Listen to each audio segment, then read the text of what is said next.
Rencontre des forces de défense et de sécurité des pays membres du Liptako Gourma ce matin à Niamey.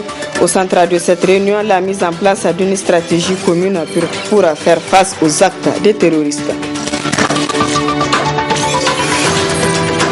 Début ce matin, toujours à Niamey, de la 4e session des comités paritaires chargés du suivi de l'utilisation du corridor Bénin-Niger. C'était à la Chambre de commerce, d'industrie et d'artisanat du Niger.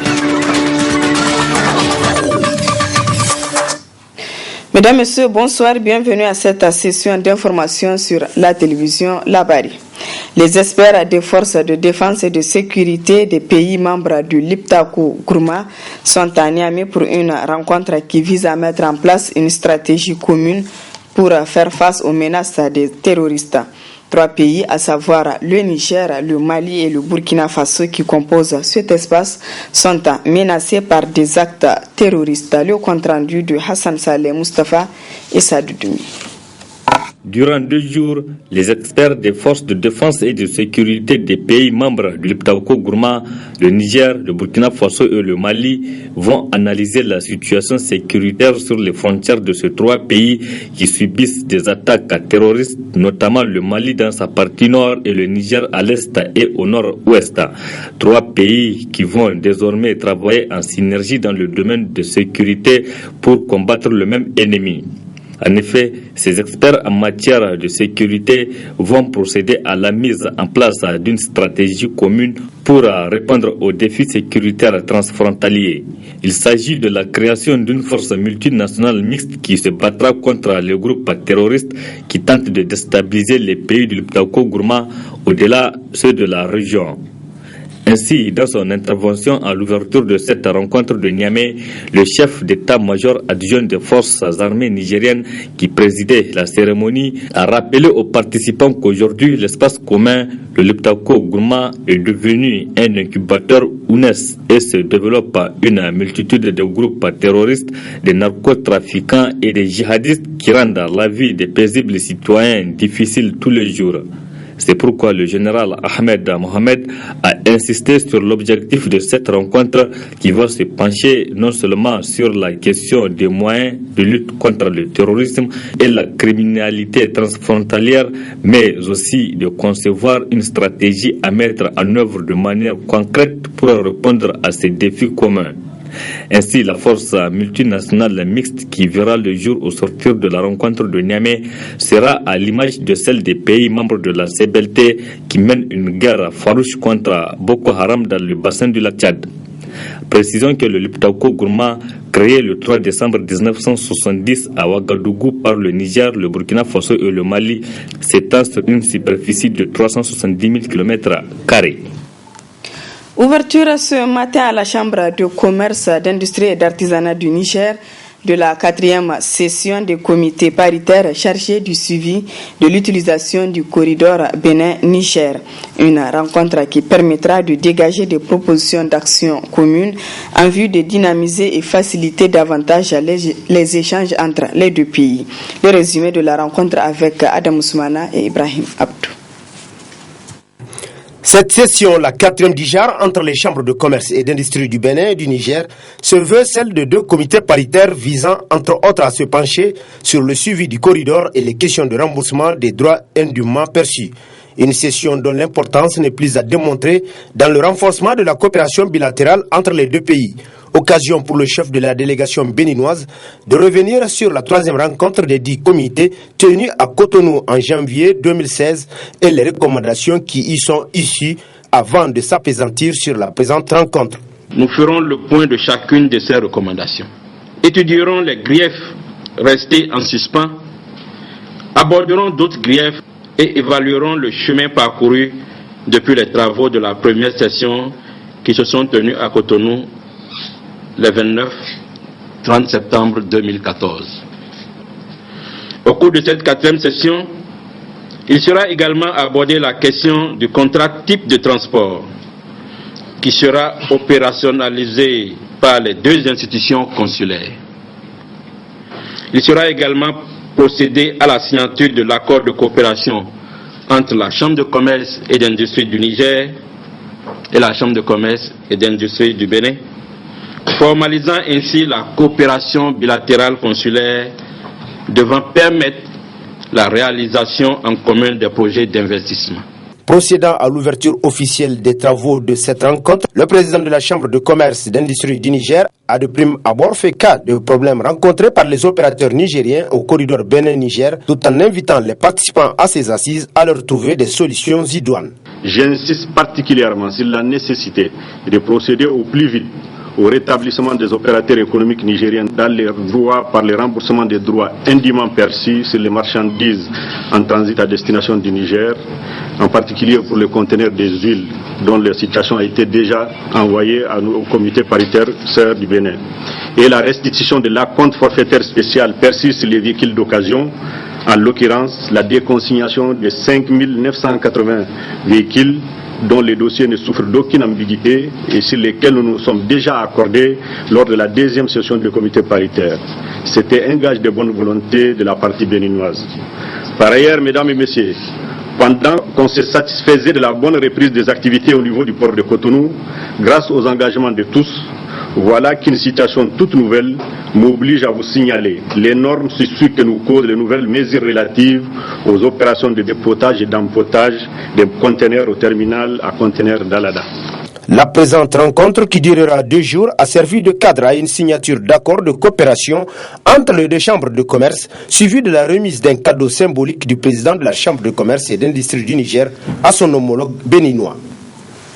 Situation difficile pour les riverains de la ferme avicole de Goudel qui vivent dans une odeur nauséabonde que dégage cette ferme. Face à cette situation qui les met mal à l'aise, ces riverains interpellent les autorités pour que des solutions soient prises immédiatement. Le reportage est de Nasser Dantofo et Nasser Seydou.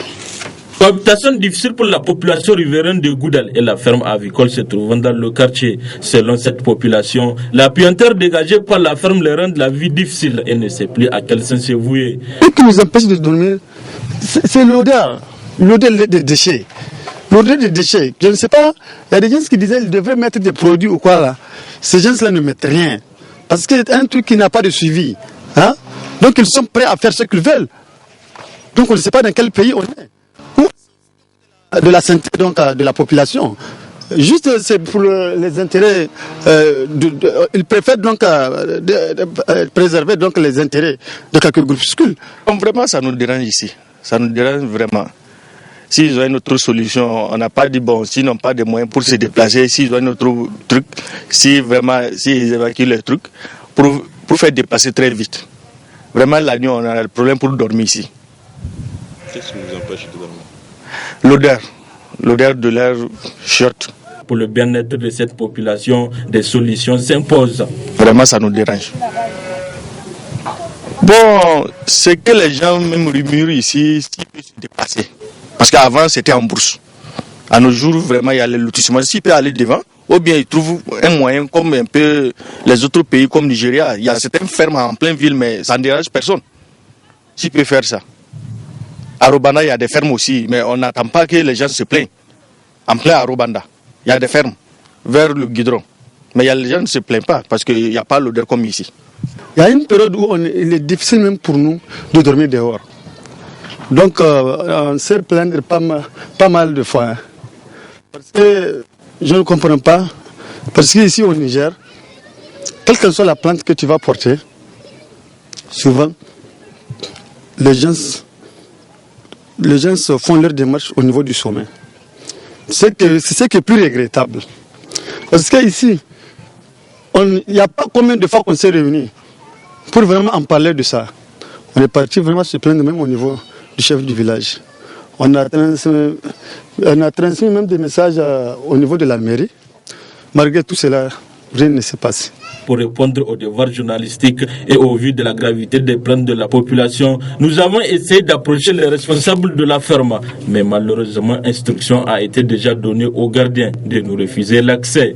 Explication sur explication, les gardiens intraitables mordicus campent sur sa position, ce qui nous pousse à poser la question à savoir si le responsable de la ferme avicole ne se reprocherait pas quelque chose. Le collectif des délégués de la CNPC a animé un point de presse ce jour. Objectif, apporter un démenti aux propos tenus par le ministre du Pétrole par intérim suite à son interpellation le samedi dernier par rapport aux séries de grèves des agents de la CNPC. Le résumé de ce point de presse avec Nafissa Zakou et Aboubakar Souley.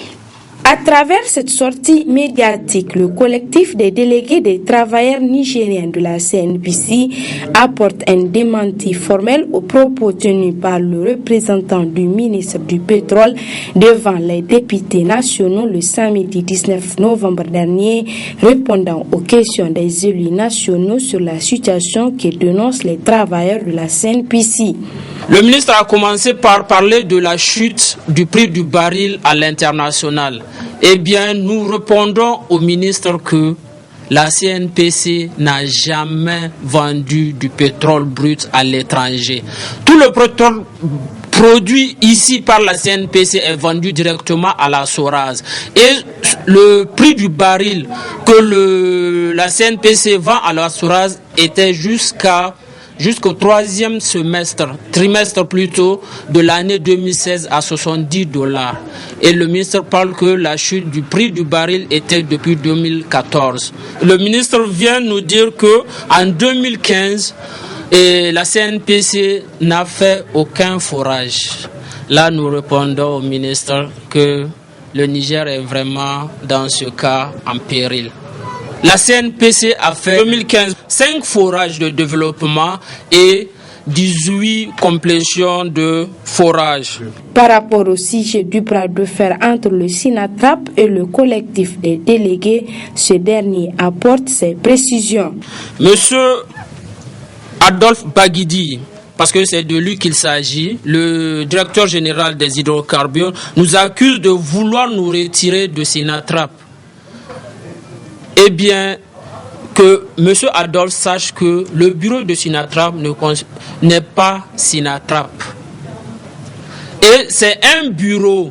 Pourquoi? Parce que le bureau de SINATRAP n'est pas légitime, parce qu'il est amputé de 2/3 de ses membres.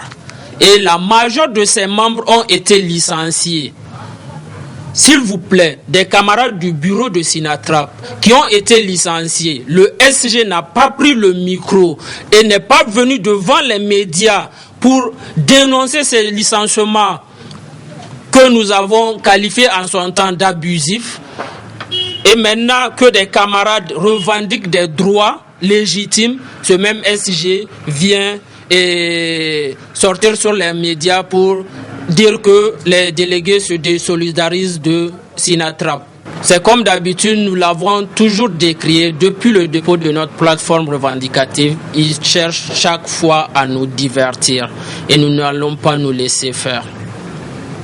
Le collectif s'est dit prêt à se retrouver autour d'une même table pour négocier avec les responsables de la CNPC dans le souci de débloquer la situation. Vous suivrez en fin du journal l'intégralité de ce point de presse animé par le collectif des délégués de la CNPC. Rendez-vous donc en fin du journal. Début ce matin d'une grève de 4 jours de la convergence pour une action unitaire des syndicats de l'éducation du Niger, COS Niger, et le syndicat national des agents contractuels et fonctionnaires de l'éducation de base SINASEB. Le paiement de leur arriéré de salaire et l'attribution des matricules aux enseignants recrutés à la fonction publique sont les principaux points au centre de leurs revendications. Le constat avec Asma Seydou et Chebou Guissou. Ils l'ont promis, ils l'ont fait, joignant l'acte à la parole. Le début d'un préavis de 4 jours de grève à compter de ce jour. Synergie d'action et de lutte à travers le nouveau cadre créé, syndicat national des agents contractuels et fonctionnaires de l'éducation de base SINASEB et la convergence pour une action unitaire des syndicats de l'éducation du Niger. On pose les préavis d'ordre de grève parce que nous sommes audibles et visibles par le gouvernement et sensibles que lorsque nous déposons le mot d'ordre de grève. On dirait qu'il n'y a aucune espèce de signal fort transport qui peut les épargner en dehors du dépôt des mots d'ordre de grève. Donc c'est eux qui nous ont condamnés à les faire. Sinon, s'ils pouvaient nous appeler pendant le temps de trêve qu'on observait, vous avez constaté qu'on a toujours une semaine avant d'aller à la semaine prochaine aller en grève. En fait, c'était pour donner la chance au dialogue. Malheureusement, je vous le jure, depuis le début de cette année-là où on a donné cette chance au dialogue, le gouvernement ne l'a jamais saisi. Il a toujours attendu qu'on dépose les préavis pour qu'il nous appelle. Et il nous appelle la veille pour attendre de nous proposer des solutions magiques et élever le mot d'ordre de grève tout de suite. Non, je crois qu'il faut qu'on change de méthode. Le dialogue doit être permanent et c'est l'engagement qu'ils nous ont pris, qu'il doit être permanent. Et nous avons fait de notre mieux pendant que nos camarades n'ont pas de salaire. Il y en a qui sont affamés, il y en a qui sont malades, il y en a qui ont complètement repris un autre chemin pour essayer de survivre. Mais en dépit de ça, nous serons près de 12 jours sans dire mot en attendant que le gouvernement nous appelle. L'équité entre syndicats et l'éducation veut si cher émis par le SINASEB. À la date où je vous parle, nous avons des camarades qui totalisent 3 mois d'arriérés de pécule et salaire à l'intérieur du pays, ce qui est inadmissible. Dans ces conditions, comment pensez-vous qu'on peut aller à l'école? Comment pensez-vous qu'on peut aller faire cours? Comment pensez-vous qu'on peut relever le défi de la qualité de l'éducation? Deuxième chose, lorsque vous avez des camarades qui sont recrutés pendant 2 ans, qui n'ont pas encore eu leur matricule, qui ne savent pas dans quelle situation ils sont fonctionnaires ou qu'ils sont contractuels. Donc il va falloir qu'on clarifie toutes ces choses-là. Donc pour dire qu'en réalité, nous sommes aujourd'hui en train de défendre notre plateforme commune que nous avons déposée et il revient au gouvernement nigérien et en premier chef, le président de la République, de créer les conditions pour sauver le système éducatif nigérien. Je rappelle une fois encore au président qu'il avait pris l'engagement depuis le 7 avril 2011 que l'école fait partie de ses priorités, mais aujourd'hui nous constatons autre chose que la priorité de ce qu'il avait dit. L'école publique nigérienne aujourd'hui est complètement à terre. Elle est à terre parce que c'est ce que le gouvernement a cherché. Le gouvernement aurait pu créer les conditions de reprendre les discussions pour trouver des solutions, mais très malheureusement, cela n'a jamais été fait. Nombreux sont en ce moment les mots qui minent le secteur éducatif. Un secteur en proie à des grèves perlées aussi bien par les enseignants que les élèves, chose de nature à interpeller autorités et acteurs du domaine. Nous en venons à la partie magazine de ce journal. Elle est relative au point de presse animé ce matin par le collectif du délégué de la CNPC. Donc, ce point de presse, c'est pour apporter un démenti aux propos tenus par le ministre du Pétrole par intérim suite à son interpellation le samedi dernier par rapport aux séries de grèves de la CNPC. Très bonne réception. Nous sommes réunis aujourd'hui pour apporter des éléments de réponse au ministre par intérim qui a été interpellé, comme vous le savez, le samedi 19 novembre au niveau de l'hémicycle. Et nous remercions les honorables députés qui ont vraiment considéré le problème à sa juste valeur parce que c'est un problème vraiment national. Et au vu, n'est-ce pas, des débats qui se sont passés au niveau de l'hémicycle, vous avez constaté avec nous que le ministre en personne n'a pu répondre à aucune des questions des députés. Cela montre que tout ce qui a été soulevé comme inquiétude est vrai. Le ministre a été incapable de démentir, n'est-ce pas, les questions qui lui ont été posées. Il a juste brossé ce qu'il a préparé avant les questions et nous rejetons la totalité parce que rien n'est vrai dans tout ce que le ministre a avancé. Le ministre a commencé par parler de la chute du prix du baril à l'international. Eh bien, nous répondons au ministre que la CNPC n'a jamais vendu du pétrole brut à l'étranger. Tout le pétrole produit ici par la CNPC est vendu directement à la Soraz. Et le prix du baril que la CNPC vend à la Soraz était jusqu'au trimestre plutôt, de l'année 2016 à $70. Et le ministre parle que la chute du prix du baril était depuis 2014. Donc vous voyez que ça n'affecte en rien, n'est-ce pas, les dépenses de la CNPC. Après, le ministre vient nous dire que en 2015, la CNPC n'a fait aucun forage. Là, nous répondons au ministre que le Niger est vraiment dans ce cas en péril. Ce que le ministre oublie, tout d'abord, que nous sommes des travailleurs de la CNPC. Ce qui se passe à la CNPC, nous sommes au courant de tout. Et la CNPC a fait 2015 5 forages de développement et 18 complétions de forages. Donc, c'est pour dire que ce que le ministre a dit n'est vraiment pas vrai et c'est vérifiable au niveau des documents de la CNPC qui sont disponibles au niveau de la Direction générale des hydrocarbures. Et parlant même de cette direction, à travers son directeur général, n'est-ce pas, il veut nous imposer au mépris des lois à faire nos revendications à travers Sinatrap. Avant même d'aller à cela, nous répondons au directeur des hydrocarbures que le tribunal du travail reconnaît le collectif comme étant un interlocuteur légitime et légal de la CNPC. C'est-à-dire que la CNPC doit négocier directement avec les délégués. Il le dit pourquoi? Parce qu'il sait que le SG de Sinatrap, qui ne constitue pas le bureau de Sinatrap, nous le soulignons très bien, le SG ne constitue pas le bureau de Sinatrap. C'est parce qu'il sait que ce SG est à leur solde. Donc, nous répondons au directeur des hydrocarbures que de se référer aux 2 ordonnances délibérées par le tribunal du travail, qui reconnaît le collectif des délégués comme interlocuteur légal et légitime de la CNPC. Ce collectif est à même de défendre les intérêts matériels et moraux des travailleurs de la CNPC. Monsieur Adolphe Baguidi, parce que c'est de lui qu'il s'agit, le directeur général des hydrocarbures, nous accuse de vouloir nous retirer de Sinatrap. Eh bien, que M. Adolphe sache que le bureau de Sinatrap n'est pas Sinatrap. Et c'est un bureau. Pourquoi? Parce que le bureau de Sinatrap n'est pas légitime, parce qu'il est amputé de 2/3 de ses membres. Et la majeure de ses membres ont été licenciés. S'il vous plaît, des camarades du bureau de Sinatrap qui ont été licenciés, le SG n'a pas pris le micro et n'est pas venu devant les médias pour dénoncer ces licenciements que nous avons qualifiés en son temps d'abusifs. Et maintenant que des camarades revendiquent des droits légitimes, ce même SG vient sortir sur les médias pour dire que les délégués se désolidarisent de Sinatrap. Et le SG, comme nous l'avons souligné tout à l'heure, n'est pas Sinatrap. Sinatrap, c'est des délégués, c'est les entreprises membres, n'est-ce pas, du secteur du pétrole qui constituent Sinatrap. Le SG ne peut pas parler à leur nom.